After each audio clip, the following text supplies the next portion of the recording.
Okay, I think we have quite a few people here and we can begin. Greetings, everyone. Please note that this video is being recorded and will be posted on the African Studies Center website and YouTube channel. Welcome to this event on Dr. Morgan Ames' book, The Charisma Machine. My name is Shakirah Hudani, and I'm an assistant professor in the Department of African American, and Diaspora Studies here at UNC. This event is sponsored by the African Studies Center and the Department of African American, and Diaspora Studies. We are thankful to the African Studies Center and specifically to Ada Umenwaliri for organizing this event and for publicizing it. Today, we are very fortunate to have Dr. Morgan Ames here to share her work on her book, The Charisma Machine, The Life, Death, and Legacy of One Laptop Per Child, which was published by the MIT Press in 2019. Dr. Ames researches the ideological origins of inequality in the technological world, with a focus on utopianism, childhood, and learning. She's assistant professor of practice in the School of Information at the University of California, Berkeley, and is associate director of research for the Center for Science, Technology, Medicine, and Society there, where she also directs the designated emphasis in science and technology studies. She gained her PhD in communication with a minor in anthropology from Stanford University. Dr. Ames's book, The Charisma Machine, is a winner of the 2020 Best Information Science Book Award and the 2021 Computer History Museum Prize. It draws on archival research and ethnographic fieldwork in Paraguay to explore the cultural history, result, and legacy of the One Laptop Per Child project, and what it tells us about the many other technology projects that draw on similar utopian ideals. Of course, Dr. Ames's book also has great relevance to similar technological experiments in Africa, and the OLPC project was rolled out in Rwanda as well. I would ask that anyone that wishes to ask a question during the chat, during the talk, please type in your question in the chat box and we will take them during the Q&A period. I will now hand over to Dr. Ames. Morgan, thank you for being here. We're excited to hear about your work. Over to you. Thank you. Thank you so much, Shakirah. That was a very generous introduction. Thank you, Ada, for all of your work setting this up, and I'm sure lots of others behind the scenes who have helped smooth the way. I'm so happy to be here with you today. Let me share my slides and I can get going. So I'll be talking today about what at this point is a largely historical project. It debuted more than 15 years ago, and at this point it is largely shut down, but there are a lot of ongoing implications in educational technology, in development studies, and across the tech world more broadly. So we'll be talking through some of those as well. Oh, we've got a few latecomers coming in. Sorry, let me just quickly change my view so I can switch a little more easily. Apologies. There we go. Okay. So where I would like to start today is with some of One Laptop Per Child's own words. This is a commercial that they put out in 2007, I believe. And for those of you who maybe don't remember this project, or maybe weren't really kind of following these kinds of projects at the time, it'll provide a bit of a primer of what the project was all about, what its claims were. So here we go. One laptop per child. That's our name and our vision. We want to create educational opportunities for the world's poorest children by providing each and every one with a rugged, low-cost, low-power, connected laptop. And this is that laptop. Say hello to the XO, a computer unlike any other, designed specifically to work in tough conditions and remote areas. It comes packed with software and activities to help kids learn, explore, create, and share. No matter what language they speak or where they live, the XO connects them to each other, to the world, and to a brighter future. We're a non-profit organization, which makes these kids our mission, not our market. That's why wherever the XO goes, there are 5 core principles everyone agrees to. First, kids get to keep the laptops. They have to be free to take them home and use them whenever they want. That's kind of the point. Second, we're focused on early education, which means kids about 6 to 12 years old. Third, We have to deal in large numbers of laptops, so whole classrooms and schools get them at the same time, so no one gets left out. Fourth, kids should have a connection to the internet, because there's neat stuff to learn on the internet. Fifth and finally, the XO must include free and open source software. Then the laptop itself can easily grow and adapt with the needs of the child. So, in a nutshell, that's us, an organization that makes a small computer to serve a big cause, bringing education to children all over the world, with one laptop per child. All right.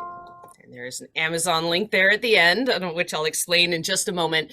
But there's a lot going on in this commercial. If I were, using this as an example in a media studies class, for example, we could easily spend maybe a whole class period going into it, analyzing all of the implications it brings up. So I'm going to just briefly highlight a few because I think they're important for the story as we go forward. One is that we heard a lot of giggling children throughout. So this is kind of equating laptop use with play. We heard the narrator equate the possession of a laptop with, quote, educational opportunities, and then later with connecting to the world and to a brighter future. So there's a lot of kind of elision between owning a laptop and these kinds of opportunities. When we were first introduced to the XO, it kind of crashed in as if it were tossed or as if it jumped, perhaps. And then it moved its ears, nodded its head, and said hello. This is a kind of anthropomorphization, playful, makes it look very kind of tough, right? It also showed a cartoon laptop on the tip top of a mountain getting rained on while the narrator talked about ruggedness. And not many electronics would be okay with that. It also showed Wikipedia in English and then a BBC Learn English page, even as the narrator said it would connect children no matter what language they speak. And I thought that was telling, especially given some of what I saw in the field. It talked about kids owning their own laptops as if it were a good thing. So there are a lot of implications around who's responsible for repairs. And this in particular, I found to be a really major problem. It also showed laptops literally growing on trees. And of course, the networks of manufacture, supply, and maintenance were anything but naturally occurring. There is a lot to unpack in their quote, there's neat stuff to learn on the internet. I think I won't go into that in a lot of detail, but I just want to kind of flag that. But it did talk about free and open source software and how with it, quote, the laptop itself can easily grow and adapt with the needs of the child. So again, we get these kind of natural, inevitable, almost organic metaphors creeping in here. Free and open source software was really important to the popularity of the project, which I'll talk about in a moment, and I go into a lot of detail in the book. So there's clearly a lot to unpack here. And the Amazon reference at the end is about a Give One, Get One program that they ran in 2007 and 2008, where you could buy one laptop and one would be sent to a nameless child somewhere in the world. Most of them ended up going to Haiti. And Amazon helped do the distribution for that. I show this in part just because, one, it's a good reminder of what the project was about, what its claims were, but it's also just a perfect microcosm of the project more broadly. As is this quote from Nicholas Negroponte. So Nicholas Negroponte was the project's co-founder, really its chief spokesperson in 2006, 2007. He was giving talks all over the world. And he would often say things along the lines of this quote: I don't want to place too much on OLPC, but if I really had to look at how to eliminate poverty, create peace, and work on the environment, I can't think of a better way to do it. So I think it's easy with perhaps our perspective or with our 2021 eyes to look at this with a fair amount of derision, possibly. But one thing I want to think about with all of you today are the ways that similar stories get told about today's technologies, whether in education or in development or sustainability or social media or any number of other spaces. So let's go back for a moment to the tech world of 2005. This is when one laptop per child was first announced. So this is 2 years before the iPhone came out. This is before netbooks, Chromebooks were this is before Chromebooks existed, before netbooks were a widespread thing. They did exist, but OLPC would later take credit for popularizing them.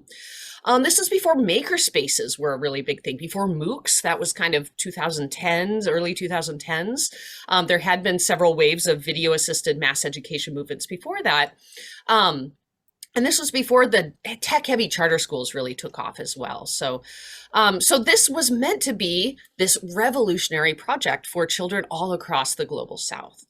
And this brings me to what I mean when I talk about a charismatic project, right? A charisma and a charismatic machine. More broadly, I want to talk a little bit about what it means to study a technology project that seems charismatic in the way that this was at the time. There are two parts of my own study. On the one hand, I did a cultural history of One Laptop Per Child and a bit of an intellectual history. I based this on publications, public blog posts, public mailing list posts, and other materials, largely based out of MIT. And this history is contextualized in the history of other technologies, which I hope at least makes its charismatic commitments fairly clear. But I feel like this only answered half the question, right? This tells us where it came from, but not what it did in the world. And so the other part of the project was looking at how that charisma, that charismatic vision translated to children across the global South, which of course it, as we heard, hoped to transform in various ways. Overall, I really wanted to answer, why did OLPC inspire so many people? It really took the tech world by storm. It was all over the newspapers in 2006 and 2007. There were, of course, people who were skeptical, but they were sidelined in many ways. Their voices were not centered in any way in the discourse around this project. And then, of course, what actually happened with it, because it largely went silent after a couple of years.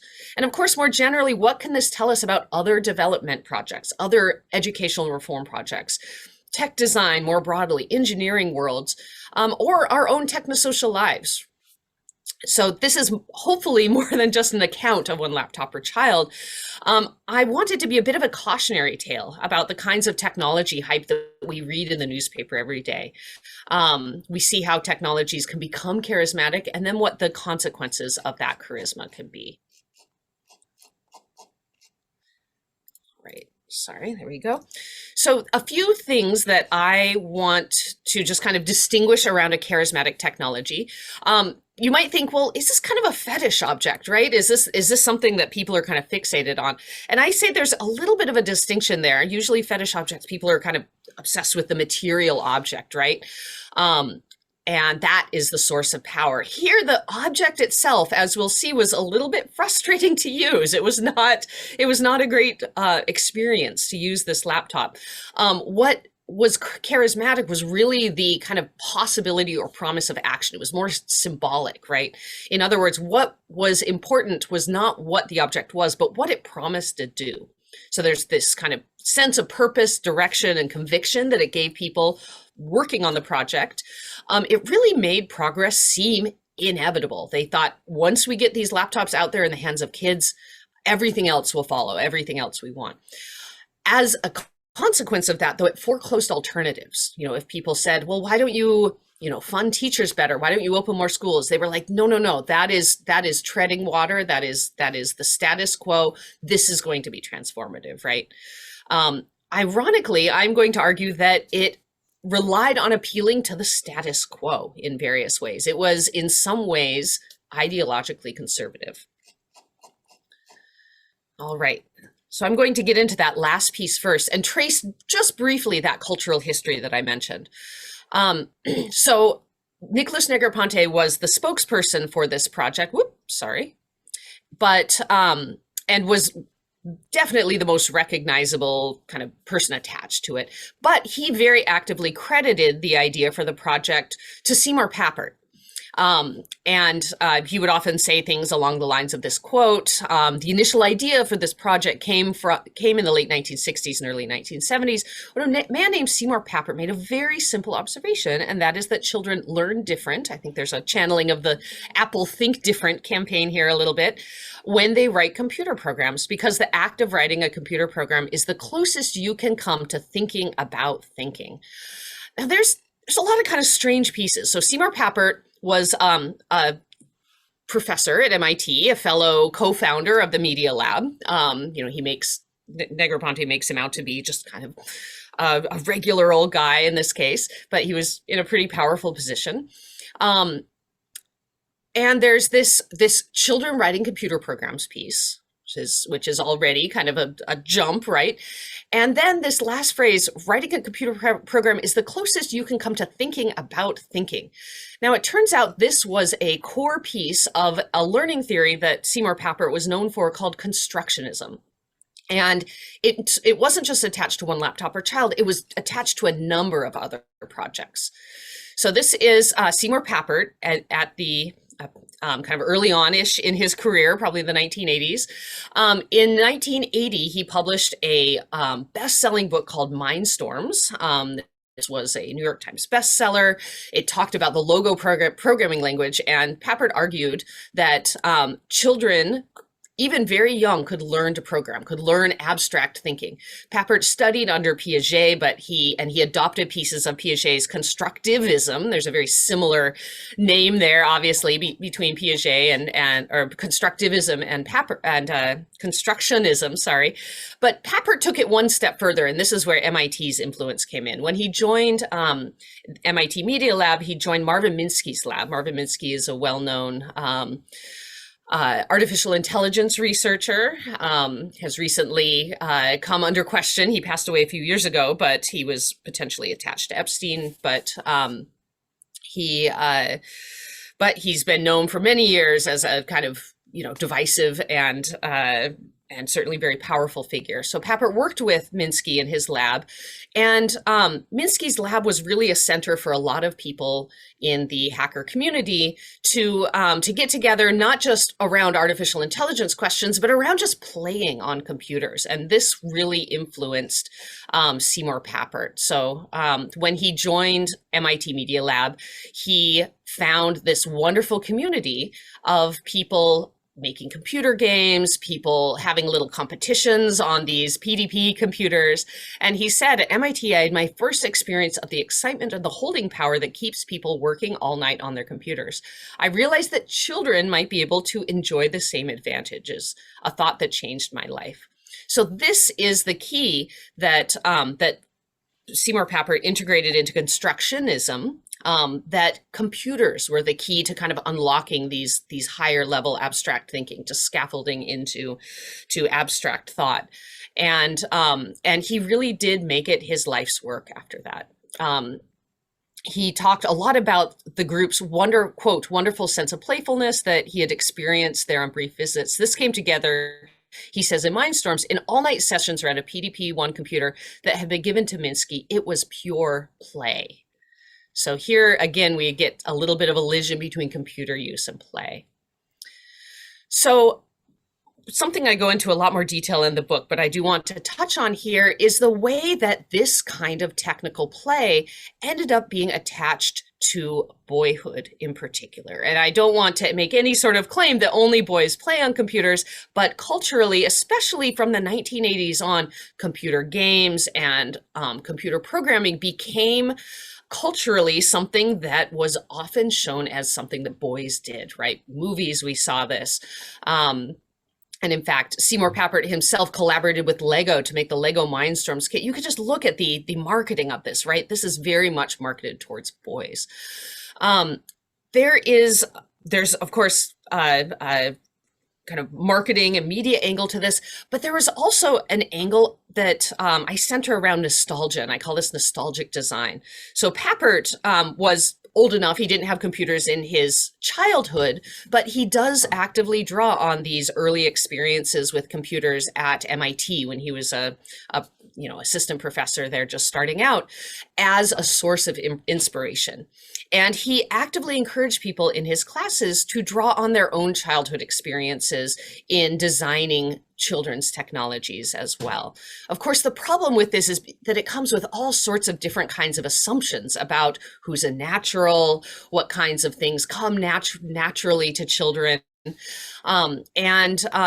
I argue it ends up recreating many of the problems. Sorry, there we go. Many of the kind of cultural associations between technology and boyhood. So, oops, sorry. If we go into this a little bit more, the way One Laptop Per Child tended to talk about children, and the way Seymour Papert did more broadly, drew on cultural tropes of boys as, or children as kind of naturally a little bit more wild, not tied down with all the cultural norms that that we adults might be. And I think this, this is something that weaves through our culture more broadly. This picture on the left, I think, really epitomizes this. So we get these boys kind of rough and tumbling, a person kind of looking on from the side, maybe bemused, maybe disapproving. It's a little hard to tell. But we see a girl over on the side, right? Sitting quietly, maybe writing or drawing on a tablet, a very clean smock on. So the way that these stories about kind of the natural wildness of children are implicitly gendered end up being very important here. This gets codified post-World War II in the kinds of toys, the kinds of playrooms, the kinds of play environments that children get. Amy Ogata wrote a beautiful, wonderful book called Designing the Creative Child that goes into this in detail. And I just want to kind of highlight her great work here that I definitely draw on. But these are the kinds of assumptions that One Laptop Per Child didn't necessarily really explicitly endorsed, but never pushed back on. Now, this gets drawn into technology in a number of ways. So if we think about technical toys, they have defined American boyhood for more than a century now. We get, erector sets, we get more recent things, but these construction kits, even when they're marketed in currently a gender neutral way, are drawing on this legacy of technical toys and American boyhood. So when we look at the kinds of constructionist projects that Seymour Papert was involved in, One Laptop Per Child certainly, but before that, the Logo programming language he talked about in Mindstorms, the Lego Mindstorms kit named after his book, they reached out to both boys and girls, but the ways they draw on narratives that have long been associated with boyhood in particular works to exclude those who don't fit the stereotypical kind of tinker or hacker personality. So drawing this forward into One Laptop Per Child, there were a number of features that were specifically designed around these ideas. So the prototype model had a hand crank that never existed in a working model. I've got one of the working models here, but there was a playful appearance, right? We have these anthropomorphic ears. We saw that in the commercial. It kind of jumped around and said hello. They did build it to be rugged, and they wanted it to be rugged enough to withstand the roughness of child use. They also wanted it to be so easy to repair that, as Papert said in an interview in 2006, a child could do it and would want to. It would be a good learning experience. There was lots of games and game engines that shipped with this, again, the centered technical play that has long been targeted at boys. The software was all open source, and this really rallied the open source community in a really important way. Notably, there was no teacher interface. Even the school server was geared more towards backups and local caching of web resources than anything that would help teachers, right? There was also, early on at least, a view source button that you could hit and, in theory, view the source at any time. In practice, it didn't always work very well. And a mesh networking. This is a screen from the mesh networking function that, again, in theory, let kids connect to each other without having to go through any central authorities, without having to go through a school server. In practice, these machines were just too slow to actually run a mesh network server, but and it was taken out of later versions, but this was still a really kind of charismatic feature and often discussed in the tech community. And all of these features really embodied many of the values and imaginaries of constructionism, as well as MIT's hacker culture, this culture that, that Seymour Papert was part of. So there's a particular kind of technical play that children, and especially these kind of idealized, technically precocious boys, that was written into the laptop. There was a thought that computers were naturally alluring. And then there's a kind of undercurrent of rebellion, right? We don't need the teacher as part of this. And both Negroponte and Papert, in fact, talked a lot in their discussion of One Laptop Per Child in their public talks about this was going to enable kids to learn even in the absence of a teacher, even in the absence of a functional school. It would allow children to leapfrog past the infrastructural deficiencies, the social deficiencies of their social worlds. So we have a few different pieces here. As I mentioned, we've got this charisma of computers, charisma of childhood, and this charisma of kind of a rebellion against school, or almost, going a different path than school. OLPC really successfully tapped these discourses that are, present within, especially American culture more broadly. And this is one reason the project, I think, resonated as well as it did.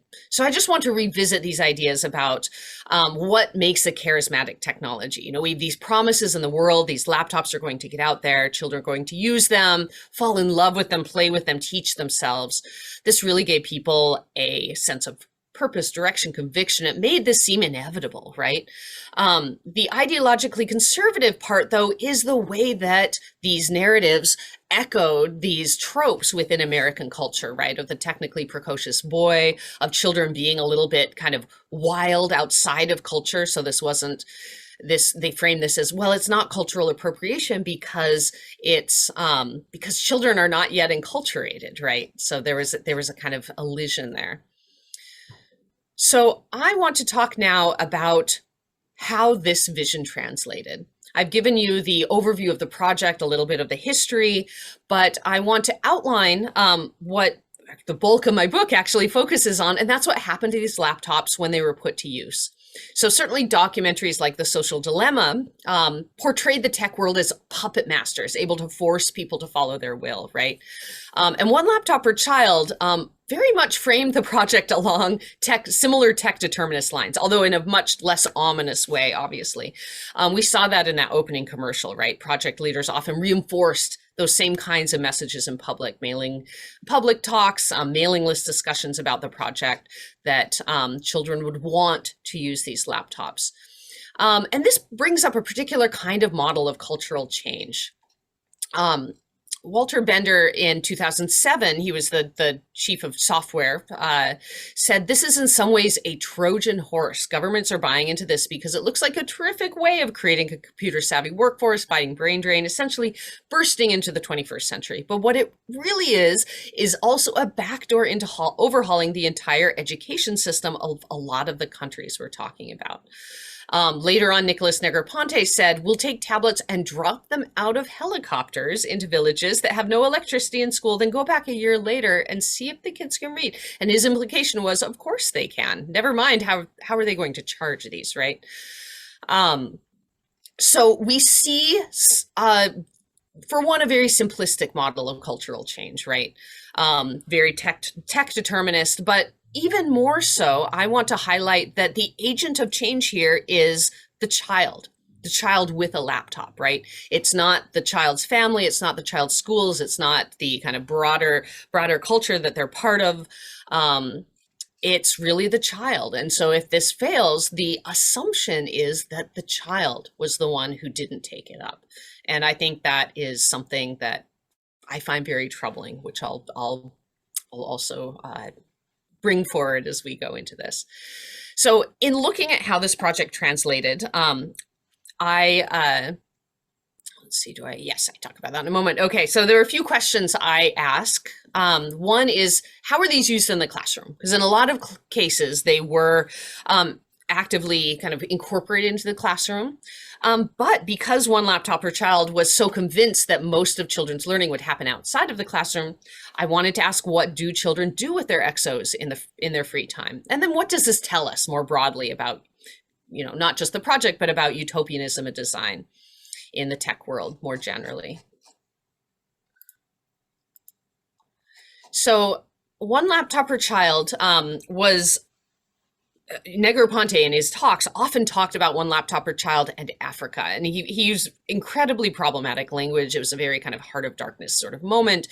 But Most of these laptops, with the exception of Rwanda, ended up in Latin America, across Central and South America. And I think there are a few reasons for that. One was that, these tended to be middle or upper middle income countries who could put some of their resources towards a project like this. Each of them was very different. So in Peru, for example, they bought 1 million laptops, but I think it was 3 subsequent waves of government, education ministers, and presidents. But there was very little follow-up, very little resources given to these teachers. In some cases, no way to charge the laptops. And so not much happened. So there were a couple studies early on done by the Inter-American Development Bank that found no effect. And in a way, it's not surprising because they didn't do much follow-up. Uruguay, in contrast, also has about 1 million laptops. They have continued funding for kind of a one-to-one computer program. They've since moved away from having these OLPC laptops, but they have put a lot of resources into it. My own fieldwork focused in on Paraguay. They have about 10,000 OLPC laptops. And they're a smaller project, but in the early days of One Laptop Per Child, they were seen as one of the most well-supported. They were run by an NGO. The NGO was very kind of thoughtful about how they were given out. They were pretty responsive when they saw problems in the field. And so I, in a way, wanted to study, what happens in a project that is seen to be going well. What's going to happen there? So sorry, got to get my notes back. There we go. So, there, the arrow. So Paraguay Educa was an NGO run by this group back in 2009 and 10. This is the group I got to know best. And these folks tended to be very young. Many of them were just out of college. They were very idealistic. Most of them were from kind of the upper crust of Paraguayan culture. The fellow in the middle here, Raul, got the idea for the project talking to his friend's dad, who was running for president of Paraguay, and ended up being kind of an informal technology kind of advisor to this candidate. He ended up not winning, but I think was inspired after that to start Paraguay Educa. And many of these others were, had college in America or Europe, right? They tended to be very wealthy and well connected. And they were definitely Paraguayan, but in a lot of ways they lived a very different life than the people that they wanted to help. So, the communities that they installed these laptops in were in Caucupe. It's outside of the country, outside of the capital of the country, which is Asunción.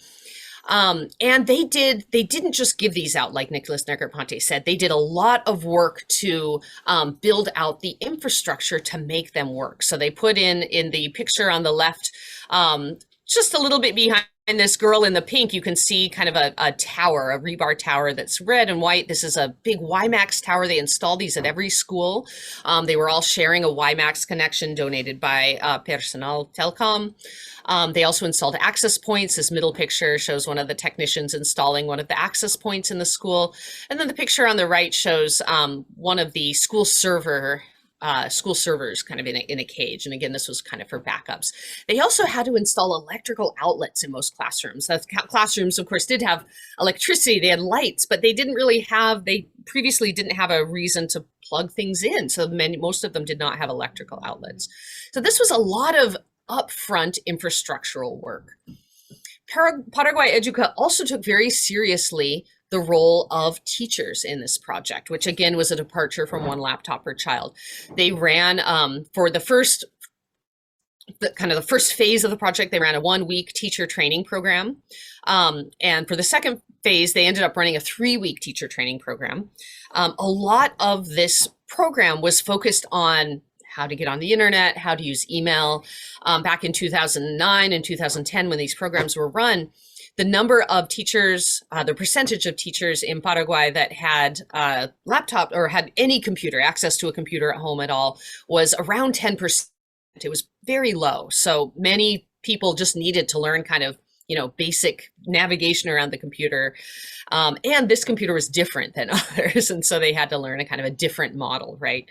The assumption that Paraguay Educa made, though, was that after they taught these teachers some basic functions on the computer, the teachers would find the laptop as charismatic as these project leaders did, right? As the project leaders really bought into one laptop per child's vision for this project, that they would just need to get these laptops out there and that everybody else would kind of follow. What the teachers found, though, was that there were a lot of challenges with classroom use. So just to give you a little bit of context, teachers generally taught two different classes of kids, one in the morning for 3.5 hours, one in the afternoon for 3.5 hours.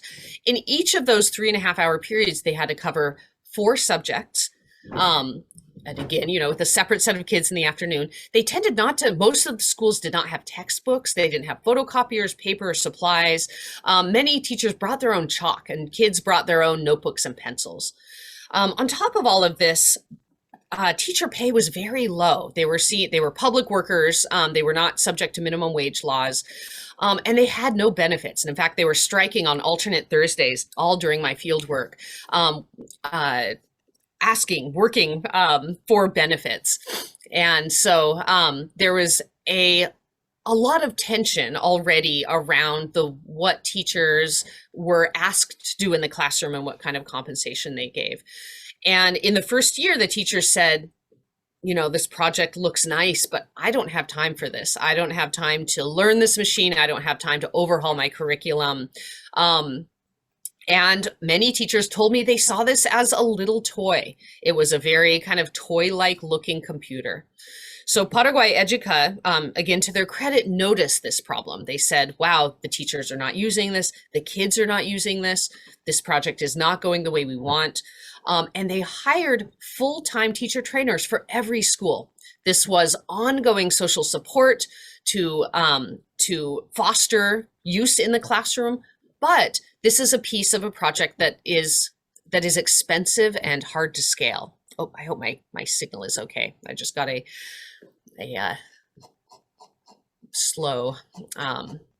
Okay, hopefully it's fine.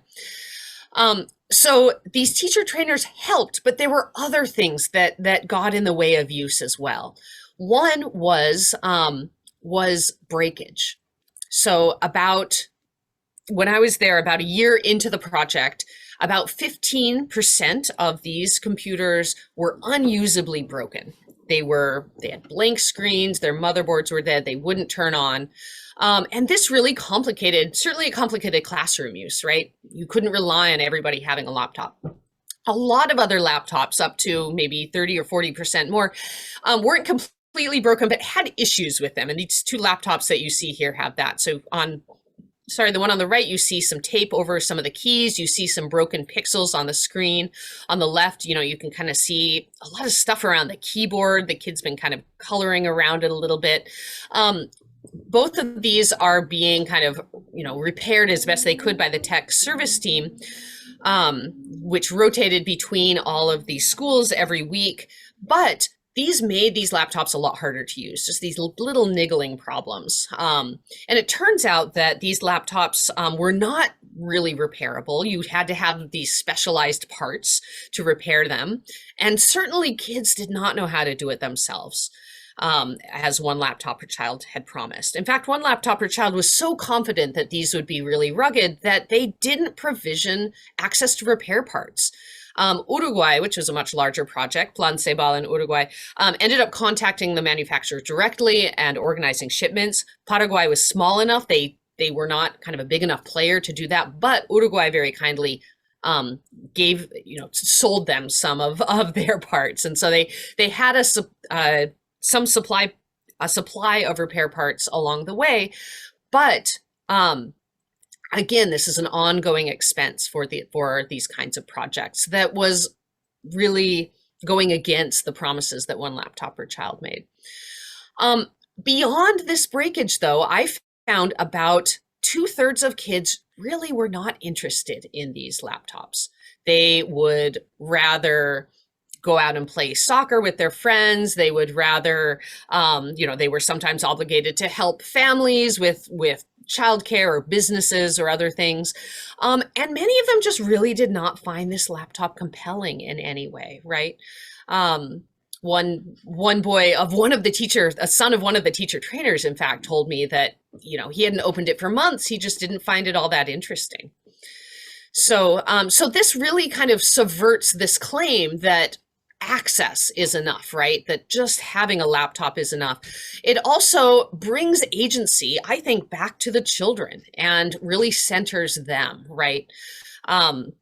Rather than saying they're just going to be kind of taken up with the vision of this laptop. No, they have their own interests. And in many ways, these laptops don't fit into that. One other thing, though, I saw with this other 1/3 of kids who actually were using these sometimes was that they saw these as media machines. Now, this is something that this laptop was not designed for. It had literally a 1 gigabyte hard drive in the first, not working memory, but hard drive in the first iteration. And I think they increased it to 4 gigabytes later in the second iteration. And it didn't have a separate graphics card. Everything ran on the main processor. This was not something designed to play videos, it didn't ship with even a video player. The only audio player was the Tam Tam Music Suite, which was meant to make music. But the kids who were interested in using these, learned from the internet, learned from one another how to download music players, sometimes download new windowing environments, moving away from the one that shipped on the laptop called Sugar into, more general open source windowing environments.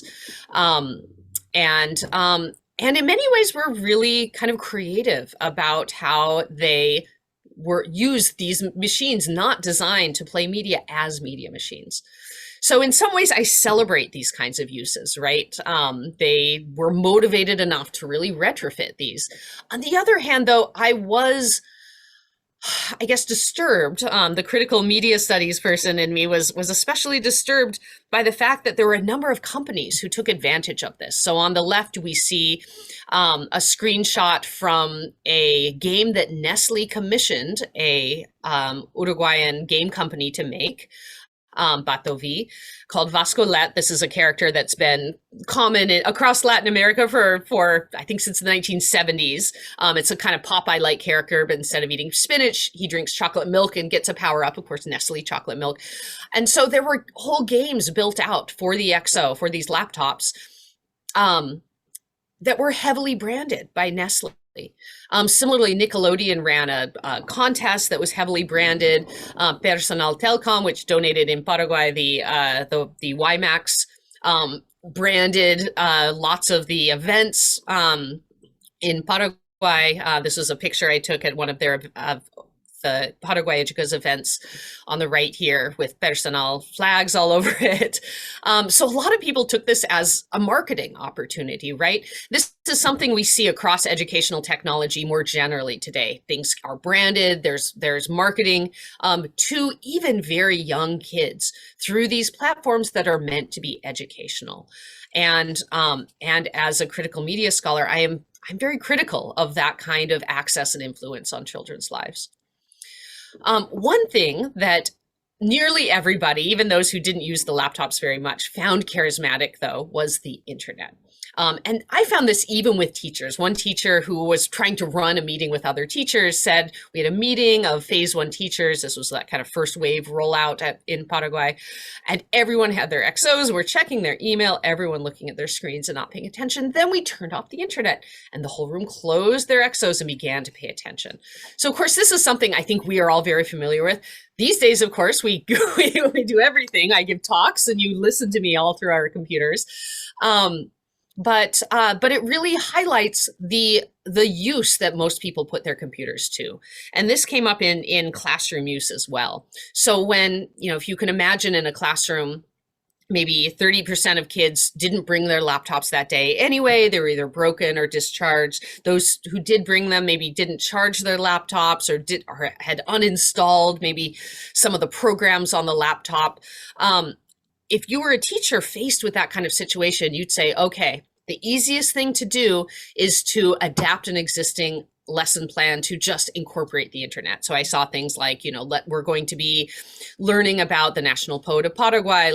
For those of you with laptops, let's look it up, and then you can either type things out or write them down in your notebook, depending on whether you have your own computer or not. So the more constructionist programs on this machine, Scratch was one, Turtle Art as an extension of Logo, were basically almost never used. It was really the teacher trainers who were able to kind of push those, but the teachers said, no, this takes too much time. We're going to be using the internet. So overall, these laptops were really used like any other laptop. So as I'm getting towards the kind of wrapping up my talk, I want to talk a bit about a catch-22 I see in these kinds of projects. So we've seen that Charisma played a very big role in popularizing this project. We also saw that Charisma did not really translate necessarily to the students and the teachers who were the beneficiaries of this project, right? And we also saw that the laptop itself didn't follow through on a lot of its charismatic promises. I want to highlight also that there is another dark side of Charisma, and that's that it can kind of blind us to what's really going on with a project, blind to anyone, right? It makes people who invest in these kinds of projects expect quick fixes. In order to get attention, One Laptop Per Child, in a way, had to tell this story about transforming children's lives, right? About children just having the laptop and then magically kind of teaching themselves to program, connecting to other children around the world. But this sets up this catch-22 in projects like this. When you promise these utopian promises, and then a couple years later, you haven't achieved them, often your funders will say, this is a failure, we're moving on, rather than saying, wow, the investment in social support, in technical and social maintenance of this project, in repair, really takes a lot, and that's something we need to support long-term. So altogether, these projects are often not set up for long-term support because they promised easy transformations. And I've been following, some of the COVID laptop projects that many districts around the country have been running this last year, and found similar kinds of messages, right? In many cases, the districts even know that they will have to really work hard for maintenance and support and teacher training, student outreach, all these things. But what is most charismatic to project funders is the handing out of laptops. It's not that social support. So I argue that these kinds of utopian stories about project can actually prevent a technology, one of these projects, from being successful. So sorry, my notes. All right, so I just want to kind of sum up some of the lessons that we've covered today. Certainly there's value in charisma, right? In One Laptop Per Child, we saw that people involved in the project really bought into this idea of charisma. People all across the tech world and more broadly did too. It provided a sense of conviction and purpose, and it smoothed away uncertainties, right? We had this very simplistic model of cultural change. We just need to get laptops in the hands of children and progress will then be inevitable. It also rallied resources for what was a huge project. Many millions of dollars went to both OLPC and, it turns out, the MIT Media Lab from this project. But there are consequences to this charisma. One is this catch-22 of project funding that I just mentioned. You have to promise big, favor short-term. We also saw in this project a kind of unreflective, nostalgic design. So the people who were making the design choices of what to put on this were really designing for almost a mythologized past. It was not even their actual childhoods. It was this kind of imagined child, right? This imagined technically precocious boy, not the messy realities and the messy present of children today around the world. So we definitely saw technological determinism. And again, there's this thread of, well, if children don't pick it up, it's their choice, and then the cultural change that fails to happen is on them. And I find that very troubling. So we've seen similar kinds of promises echo through subsequent projects. Certainly, the MOOC landscape promised to democratize education through this self-paced instruction on a computer, where students from all walks of life and from all over the world were supposed to be able to pursue their natural curiosities, even in the absence of institutional and social support. What we actually saw was that people who were already highly educated, and disproportionately men, were the ones who were able to finish MOOC successfully. And this is because there's all of this social support that lets them, do these kinds of, succeed in these kinds of things that might be missing in other places. So I am going to stop there. I would love to hear your questions and talk with you more about this project and others like it. I just want to say thank you again for having me and listening to me on your Thursday lunchtime. And I think I will stop my share for now, and we can open up conversation. Thank you very much, Morgan. That was a fantastic talk with a lot of interesting work put into it. And thank you for presenting today. If we could please give a round of applause. So open it up for questions. We have a question from Vicky Rovine. Please go ahead and unmute yourself.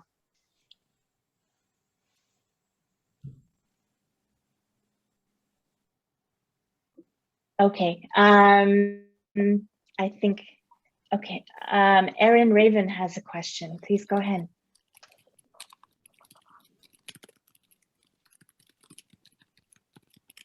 Erin? Okay, thank you. Oh, okay. Yeah. I didn't unmute myself. Well, first of all, thank you for coming and speaking with us today. That was awesome. So I was wondering if there was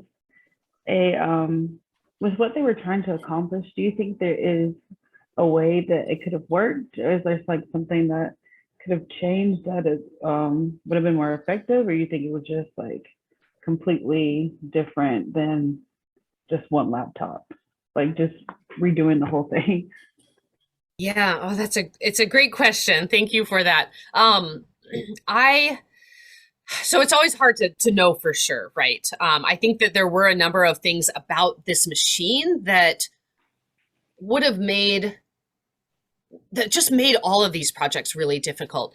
That said, when I look at like Uruguay's project in particular, they had a steady stream of government funding that went towards it. They had a ton of social support. They had a television station for a little while that was teaching both teachers and kids, interesting things about their laptop. I think that lasted for about a year.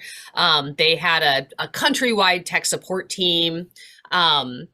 They had ongoing teacher training, so it wasn't just kind of a one-time thing or something that they had to, Paraguay Educa really fought to try to keep funding for their teacher trainers and weren't able to sustain it. But Uruguay, because Plan Ceibal, because they had this steady stream of funding, were able to do that. So I would say Uruguay had the resources to make this something more. It turns out that they did end up migrating away from these laptops because these laptops ended up being slow. They were harder to repair. They needed specialized parts. When Uruguay was really the only project kind of continuing on, it became very expensive. It wasn't worth it for manufacturers to keep making these, right? So they ended up migrating away from these and just started using kind of netbooks and tablets and other form factors. But Uruguay continues to have a one-to-one laptop project, right? Countrywide.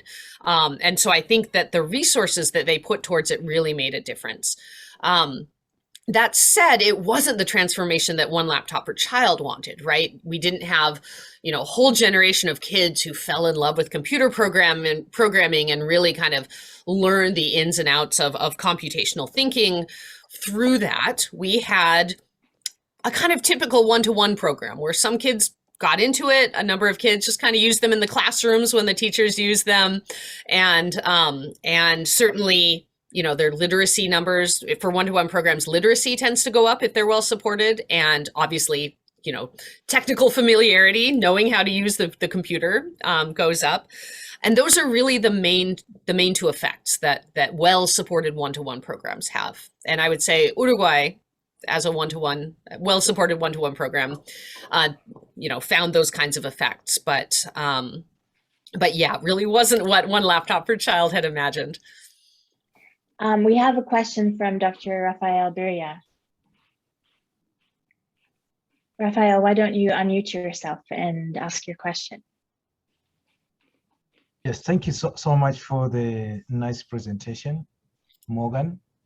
And I would have this question.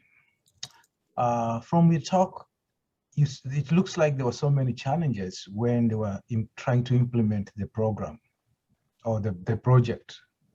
I'm just wondering whether there was any pilot study before implementing the project.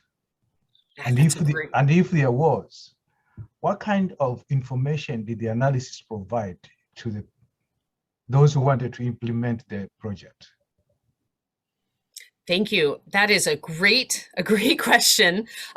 Negroponte often got asked that in 2006 and 2007 as they were still kind of planning the project and building this machine. Like, are you going to do pilot projects? And he said two things in response, and others, Seymour Papert, Walter Bender, and others involved in the project who gave talks would say similar things. One is that pilots move too slowly. What we want to do is get these laptops out there and have our transformative effect. So ultimately, no, they did not pilot these machines at all. They did not, in fact, directly work with kids. The other thing Negroponte said, though, was, we've done a number of these kinds of overseas one-to-one projects before. We didn't have this customized laptop, but those serve as pilots because we were involved in those. What he doesn't mention is that all of those projects ended up failing in various ways. I'm sure he could have learned things from them. I'm not totally sure he did learn things from them, because it seems like each one I learned about, there was one in Costa Rica, there was one in Cambodia. I believe there was a third, maybe Sierra Leone in the early 1980s. And all of these ended up kind of falling apart, and they all kind of kept repeating the same mistake. So it seems like they didn't learn a lot from them, but sometimes Negroponte would claim those as pilot projects, even though they were, structured very differently. That's a great question, though. And yeah, Negroponte would often say, usually it was just, oh, we don't need a pilot project. Okay. We have a question from Nakia Hoskins. Please unmute yourself. Also, I want to direct you, there are questions in the chat. Okay, there are questions in the chat. Thank you. My question, based off of how there wasn't a really pilot session, I question if human development was really the goal. Like, what's machinery to see if the production of this machine could then provide, like we talked about before, a low-cost machine that could do other stuff. Like, was this an easy test group for the machinery?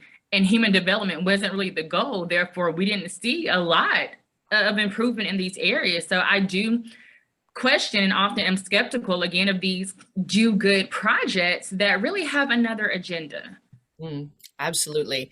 And that's a great question. I mean, I think the people involved in the project really did believe that they were going to be transforming the world.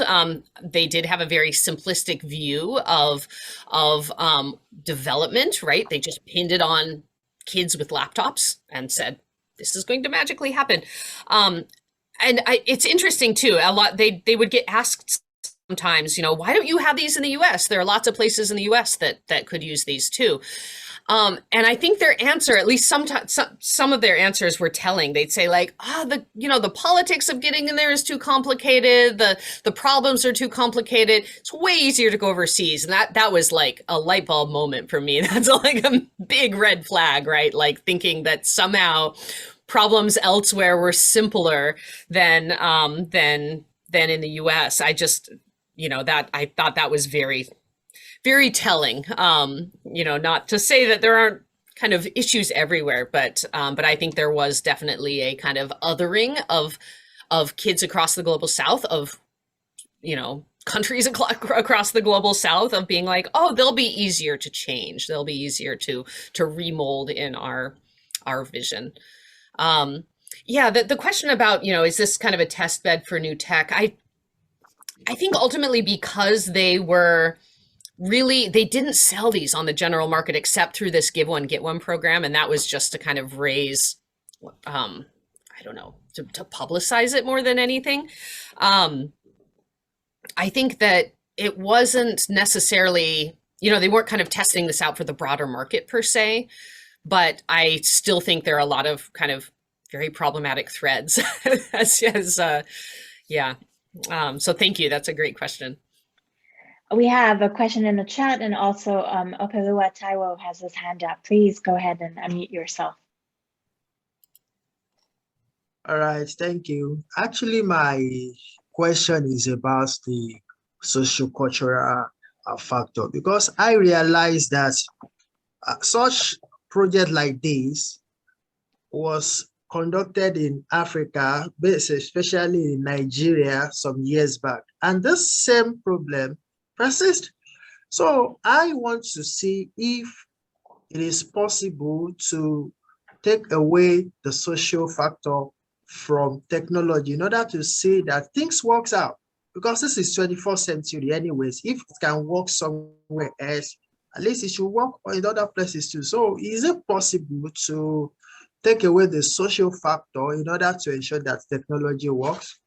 Thank you. That's a big question. I think I'm happy to try to tackle it.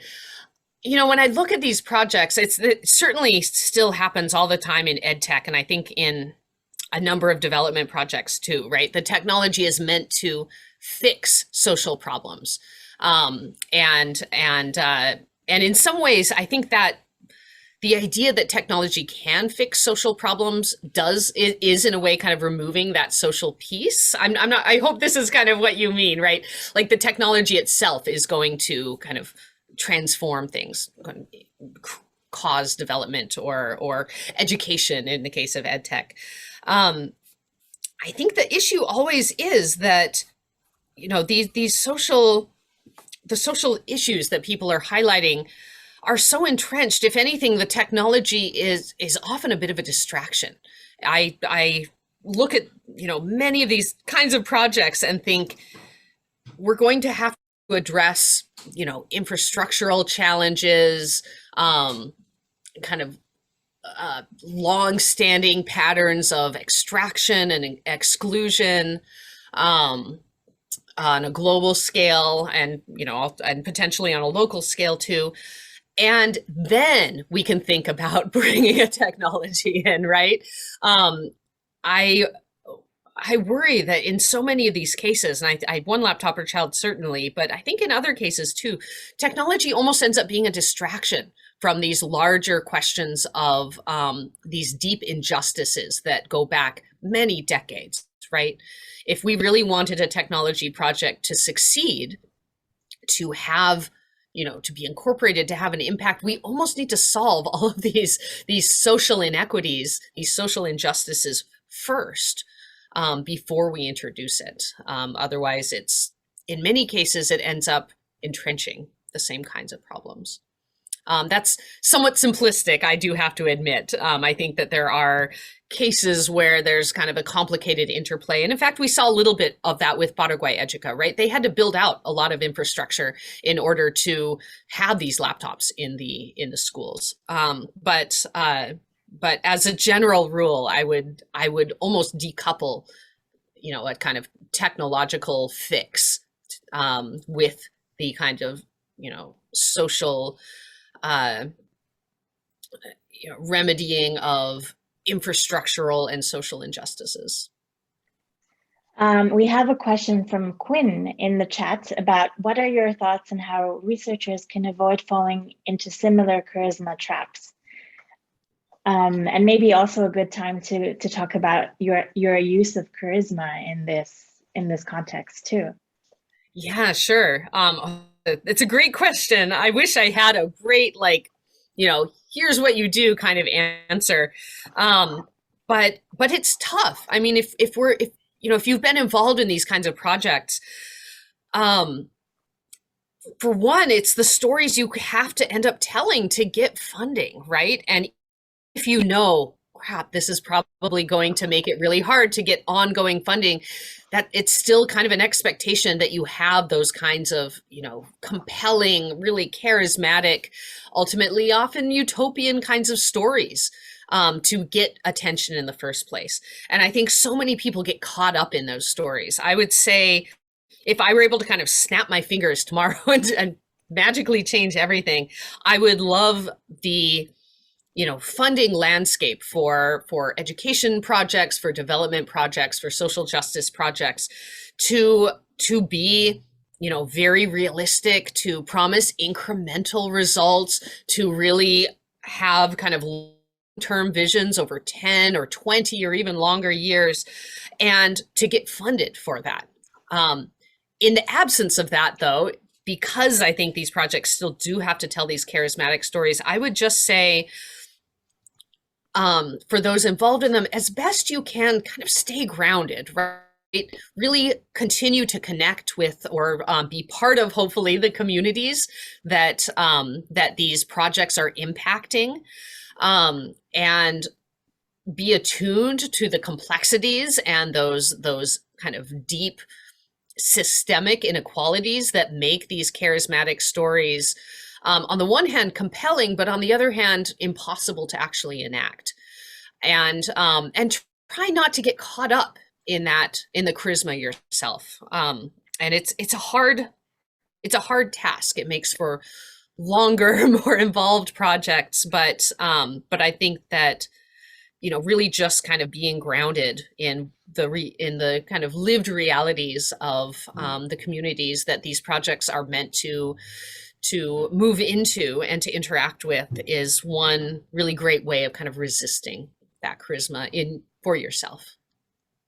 You have this great part in your book, Morgan, where you talk about the disconnect between the Silicon Valley business startup model, where many projects are designed to fail. If 10% of projects succeed, that is something to remark upon. And the development, marketplace, where if projects fail, that is a huge cost to communities on the ground. And perhaps there's some disconnect then that is generative of failure between these two models of startups and generating ideas on development. So that's something I wanted to bring up. I wanted to ask you as well if you know anything about the project in Rwanda and how that fared. Yeah. I'll go to the Rwanda piece first.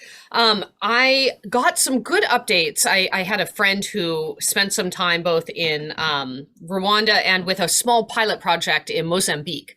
Okay. So even though Nicholas Negroponte didn't like pilots, I think some people ended up running them just kind of separately from his wishes. And when he was in Rwanda, he actually found, this was 2010, and then he, I think, visited again in 2011. The laptops are actually still in a warehouse at that point. They had not been given out. There wasn't really a concrete plan to hand them out. I think since then they have been. I don't have a lot of info about it, though. I have found various online sources that discuss it, but I think I'd want to be on the ground. Certainly with the Latin American projects, I found that there was often very kind of almost utopian rhetoric on websites and kind of wishful thinking. The Peru project often had that. They said, oh yeah, any day now we're going to give out solar panels so that these remote schools can charge laptops. Any day now we're going to, roll out teacher trainings that are on an ongoing basis. And none of those actually, I think, without actually visiting the project in Rwanda, I don't want to make a lot of claims about it. My main point of reference was this one friend who, and informant who actually visited in 2010 and 2011 and said, well, at that point, the laptops weren't actually handed out. They probably have been since, but yeah, I don't have a lot of info. I'm sorry. Thank you. There was a question from Nakia Hoskins. I don't know if she still has that question and would like to unmute herself. No, I'm fine. I'm in Greensboro, and I was thinking there's a group called Technologies for the Future. I thought that they were giving out laptops for free. I think they do refurbished at reduce costs, but I was going to ask, have you heard of it? But I did some more research. I don't think they have done anything akin to what you're talking about. So never mind. No worries. I always love learning about more projects like this. I haven't heard of that one. There are a number around. I've worked a little bit with Building Blocks for Kids, which is Richmond, California nonprofit that refurbishes computers and gives them out to low income families in the Richmond, California area. And they do a lot of great work.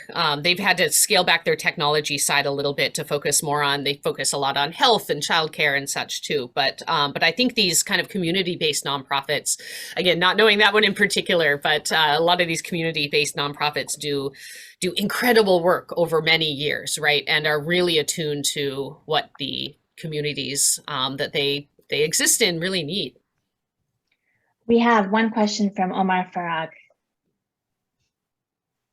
Hi, Dr. Ames. Thank you for your talk. In the beginning, you said that part of why you were looking at this, one laptop per child is to figure out why, or to figure out other, aspects of these utopian projects that might be going on, right? Not just related to this, giving laptops, but could it be somewhere else in society, if I understood you correctly?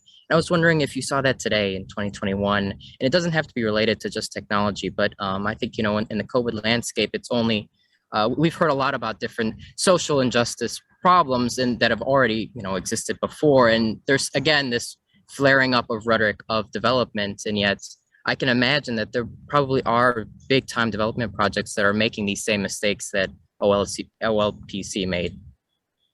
Oh yeah. Oh, that's a great question. Thank you for that.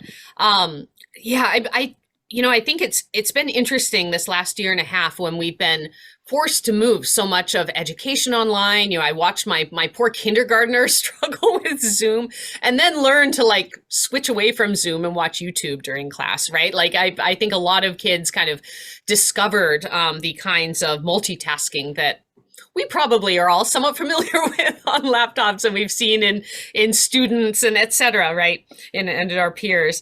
So I think in some ways that's kept us day to day, at least kind of grounded, right? We live this. It's not something we can hold at arm's length. It's like, this is us every day. Here we are in this talk right now, right? Through the computer. That said, there are a lot of, there's still a lot of projects that used COVID as a kind of launching point for fundraising that are making many of the same projects. So I've been following the Oakland Unified School District, not far from me, for example, had, closing the digital divide. We're going to give a laptop to everybody. They are actually being thoughtful about, we know we need maintenance and repair, we need ongoing funding. They've had trouble raising it, right? For I think the same kinds of reasons. Jack Dorsey, founder of Twitter, was like, I'll give you $10 million to buy laptops. That's very flashy. And there was no follow-up of okay, how are we going to take care of these computers long-term? How are we going to make sure there's good social support for teachers and students? So I do definitely see the same kinds of issues continuing to come up, unfortunately.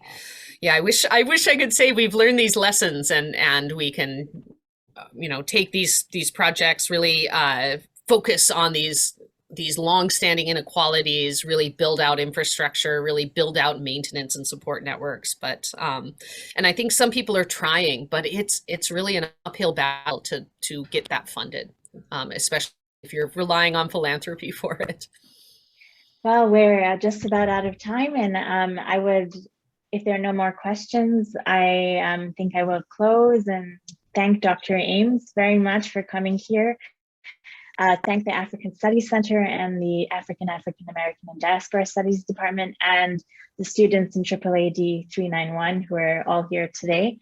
Thank you, Dr. Ames, and thank you everyone for attending. This has been a really interesting event. Thank you all so much, and thank you for such wonderful generative questions.